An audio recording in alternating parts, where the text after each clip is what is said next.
सदा शिवम भजाम्यहम श्री शिवाय नमस्तुभ्यम। भक्तजनों, बंधुजनों, आप सभी का ब्राह्मण देव कन्या चैनल पर बहुत बहुत स्वागत है। शिव महापुराण भगवान शिव की विभिन्न लीलाओं के विषय में बताता है। उनकी भक्ति तीनों लोकों का सुख प्रदान करने वाला तथा मनोवांछित फलों को देने वाला है।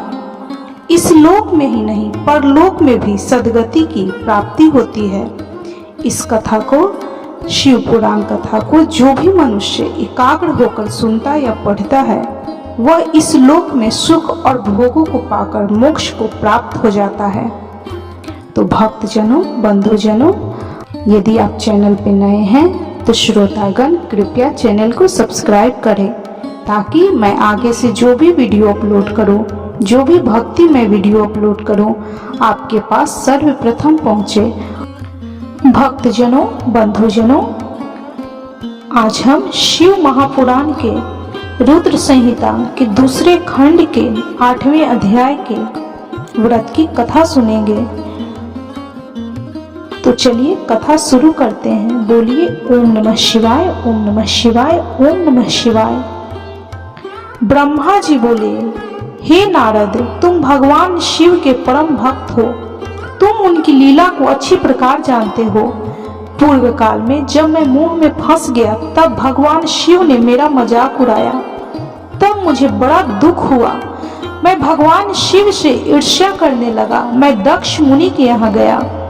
देवी रति और कामदेव भी वहीं थे। मैंने उन्हें बताया कि शिव जी ने किस प्रकार मेरा मजाक उड़ाया था। मैंने पुत्रों से कहा कि तुम ऐसा प्रयत्न करो कि जिससे महादेव शिव किसी कमनीय कांति वाली स्त्री से विवाह कर ले। मैंने प्रभु शिव को मोहित करने के लिए कामदेव और रति को तैयार किया। कामदेव ने मेरी आज्ञा को मान लिया। कामदेव बोले कि हे ब्रह्मा जी, मेरा अस्त्र तो सुंदर स्त्री ही है, अतः आप भगवान शिव के लिए किसी परम सुंदरी की सृष्टि कीजिए। यह सुनकर मैं चिंता में पड़ गया। मेरी तेज सांसों से पुष्पों से सजे बसंत का आरंभ हुआ। बसंत और मलयानल ने कामदेव की सहायता की। इसके साथ कामदेव ने शिव जी को मोहने की चेष्टा की पर सफल नहीं हुए। मैं मरुत गणों के साथ पुनः उन्हें शिव जी के पास भेजा। बहुत प्रयत्न करने पर भी वे सफल नहीं हो पाए। अतः मैंने बसंत आदि सहचरों सहित रति को साथ लेकर शिव जी को मोहित करने को कहा। फिर कामदेव प्रसन्नता से रति और अन्य सहायकों के साथ लेकर शिव जी के स्थान को चले गए। ब्रह्मा जी बोले, काम ने प्राणियों को मोहित करने वाला अपना प्रभाव फैलाया। बसंत ने उसका पूरा सहयोग किया। रति के साथ कामदेव ने शिव जी को मोहित करने के लिए अनेक प्रकार के यत्न किए। इसके फल स्वरूप सभी जीव और प्राणी मोहित हो गए। जड़ चेतन समस्त सृष्टि काम के वश में होकर अपनी मर्यादाओं को भूल गई। संयम का व्रत पालन करने वाले ऋषि मुनि अपने कृत्यों पर पश्चाताप करते हुए आश्चर्यचकित थे कि उन्होंने कैसे अपने व्रत को तोड़ दिया, परंतु भगवान शिव पर उनका वश नहीं चल सका। कामदेव के सभी प्रयत्न व्यर्थ हो गए। तब कामदेव निराश हो गए और मेरे पास आ गए और मुझे प्रणाम करके बोले कि हे भगवान, हे ब्रह्मा जी, मैं इतना शक्तिशाली नहीं हूँ जो शिव जी को मोह सकूं। यह बात सुनकर मैं चिंता में डूब गया। उसी समय मेरी सांस लेने से बहुत भयंकर गण प्रकट हो गए जो अनेक वाद्य यंत्रों को जोर जोर से बजाने लगे और मारो मारो की आवाज करने लगे। ऐसी अवस्था देखकर कामदेव ने उनके विषय में मुझसे प्रश्न किया। तब मैंने उन गणों को मार नाम प्रदान कर उन्हें कामदेव को सौंप दिया और बताया कि ये सदा तुम्हारे वश में रहेंगे। तुम्हारी सहायता के लिए ही इनका जन्म हुआ है। यह सुनकर रति और कामदेव बहुत प्रसन्न हुए। कामदेव ने कहा कि प्रभु, मैं आपकी आज्ञा के अनुसार पुनः शिव जी को मोहित करने के लिए जाऊंगा, परंतु मुझे यह लगता है कि मैं उन्हें मोहने में सफल नहीं हो पाऊंगा। साथ ही मुझे इस बात का भी डर है कि कहीं वे आपके श्राप के अनुसार मुझे भस्म न कर दें। यह कहकर कामदेव रति बसंत और अपने मारगणों को साथ लेकर पुनः शिवधाम को चले गए। कामदेव ने शिव जी को मोहित करने के लिए बहुत से उपाय किए, परंतु वे परमात्मा शिव को मोहित करने में सफल न हो सके। फिर कामदेव वहां से वापस आ गए और मुझे अपने असफल होने की सूचना दी। कामदेव मुझसे कहने लगे कि हे ब्राह्मण, हे ब्रह्मा जी, आप ही शिव जी को मोह में डालने का उपाय करें। मेरे लिए उन्हें मोहना संभव नहीं है।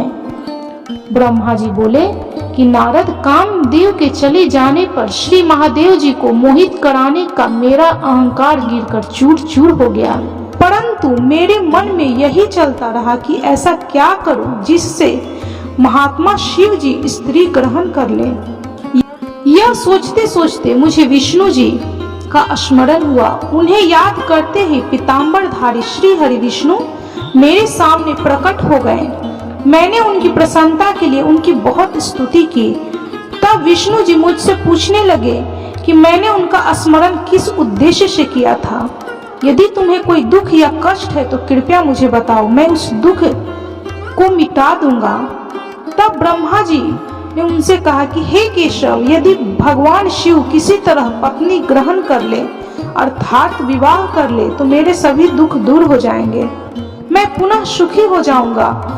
मेरी यह बात सुनकर भगवान मधुसूदन हंसने लगे और मुझे लोक सृष्टा ब्रह्मा का हर्ष बढ़ाते हुए बोले, हे ब्रह्मा जी, मेरी बातों को सुनकर आपके सभी भ्रमों का निवारण हो जाएगा। शिव जी ही सबके कर्ता और भर्ता हैं। वे ही इस संसार का पालन करते हैं, वे ही पापों का नाश करते हैं। भगवान शिव ही पर ब्रह्मा, परेश, निर्गुण, नित्य, अनिर्देश्य, निर्विकार, अद्वितीय, अनंत और सबका अंत करने वाले हैं। वे सर्वव्यापी हैं। तीनों गुणों को आश्रय देने वाले ब्रह्मा, विष्णु और महेश नाम से प्रसिद्ध रजोगुण, तमोगुण, सत्वगुण से दूर एवं माया से रहित हैं। भगवान शिव योग परायण और भक्त वत्सल हैं। हे विधे, जब भगवान शिव ने आपकी कृपा से हमें प्रकट किया था, उस समय उन्होंने हमें बताया था कि यद्यपि ब्रह्मा, विष्णु और रुद्र तीनों मेरे ही अवतार होंगे, परंतु रुद्र को मेरा पूर्ण रूप माना जाएगा। इसी प्रकार देवी उमा के भी 3 रूप होंगे। एक रूप का नाम लक्ष्मी होगा और श्री हरि की पत्नी होंगी, दूसरा रूप सरस्वती का होगा और वे ब्रह्मा जी की पत्नी होंगी। देवी सती उमा का पूर्ण रूप होगा, वे ही भावी रुद्र की पत्नी होंगी। ऐसा कहकर भगवान महेश्वर वहां से अंतर्ध्यान हो गए। समय आने पर हम दोनों ब्रह्मा विष्णु का विवाह देवी सरस्वती और देवी लक्ष्मी से हुआ। भगवान शिव ने रुद्र के रूप में अवतार लिया। वे कैलाश पर्वत पर निवास करते हैं, जैसा कि भगवान शिव ने बताया था कि रुद्र अवतार की पत्नी देवी सती होंगी, जो साक्षात शिवा रूप हैं। अतः तुम्हें उनके अवतरण हेतु प्रार्थना करनी चाहिए। अपने मनोरथ का ध्यान करते हुए देवी शिवा की स्तुति करो। वे देवेश्वरी प्रसन्न होने पर तुम्हारी सभी परेशानियों और बाधाओं को दूर कर देंगी। इसलिए तुम सच्चे हृदय से उनका स्मरण कर उनकी स्तुति करो। यदि शिवा प्रसन्न हो जाएंगी तो वे पृथ्वी पर अवतरित होंगी। वे इस लोक में किसी मनुष्य की पुत्री बनकर मानव शरीर धारण करेंगी। तब वे निश्चय ही भगवान रुद्र का वरण कर उन्हें पति के रूप में प्राप्त करेंगी। तब तुम्हारी सभी इच्छाएं अवश्य ही पूर्ण होंगी। अतएव तुम प्रजापति दक्ष को यह आज्ञा दो कि वे तपस्या करना आरंभ करें। उनके तप के प्रभाव से ही पार्वती देवी सती के रूप में उनके यहाँ जन्म लेंगी। देवी सती ही महादेव को विवाह सूत्र में बांधेंगी। शिवा और शिव जी दोनों निर्गुण और परम ब्रह्म स्वरूप हैं और अपने भक्तों के पूर्णतः अधीन हैं। वे उनकी इच्छा अनुसार कार्य करते हैं। ऐसा कहकर भगवान श्री हरि विष्णु नारायण वहां से अंतर्ध्यान हो गए। उनकी बातें सुनकर मुझे बड़ा संतोष हुआ, क्योंकि मुझे मेरे दुखों और कष्टों का निवारण करने का उपाय मालूम हो गया था। नारद जी बोले कि पूज्य पिताजी, विष्णु जी के वहां से चले जाने के पर क्या हुआ। ब्रह्मा जी कहने लगे कि जब भगवान श्री हरि विष्णु वहां से चले गए तो मैं देवी दुर्गा का स्मरण करने लगा और उनकी स्तुति करने लगा। मैंने माँ जगदम्बा से यही प्रार्थना की कि वे मेरा मनोरथ पूर्ण करें। वे पृथ्वी पर अवतरित होकर भगवान शिवा का वर्णन कर उन्हें विवाह बंधन में बांधे। मेरी अनन्य भक्ति स्तुति से प्रसन्न हो योग निद्रा चामुंडा मेरे सामने प्रकट हुई। उनकी कज्जल सी कांति रूप सुंदर और दिव्य था। वे 4 भुजाओं वाले शेर पर बैठी थीं। उन्हें सामने देख मैंने उनको अत्यंत नम्रता से प्रणाम किया और उनकी पूजा उपासना की। तब मैंने उन्हें बताया कि हे देवी, भगवान शिव रुद्र रूप में कैलाश पर्वत पर निवास कर रहे हैं। वे समाधि लगाकर तपस्या में लीन हैं। वे पूर्ण योगी हैं। भगवान रुद्र ब्रह्मचारी हैं और वे गृहस्थ जीवन में प्रवेश नहीं करना चाहते। वे विवाह नहीं करना चाहते। अतः आप उन्हें मोहित कर उनकी पत्नी बनना स्वीकार करें। हे देवी, स्त्री के कारण ही भगवान शिव ने मेरा मजाक उड़ाया था और मेरी निंदा की है, इसलिए मैं भी उन्हें स्त्री के लिए आसक्त देखना चाहता हूँ। हे देवी, आपके अलावा कोई भी इतना शक्तिशाली नहीं है कि वह भगवान शंकर को मुंह में डाले। मेरा आपसे अनुरोध है कि आप प्रजापति दक्ष के यहाँ उनकी कन्या के रूप में जन्म लें और भगवान शिव का वरण कर उन्हें गृहस्थ आश्रम में प्रवेश कराएं। देवी चामुंडा बोली कि हे ब्रह्मा, भगवान शिव तो परम योगी हैं। भला उनको मोहित करके तुम्हें क्या लाभ होगा? इसके लिए तुम मुझसे क्या चाहते हो? मैं तो हमेशा से ही उनकी दासी हूँ।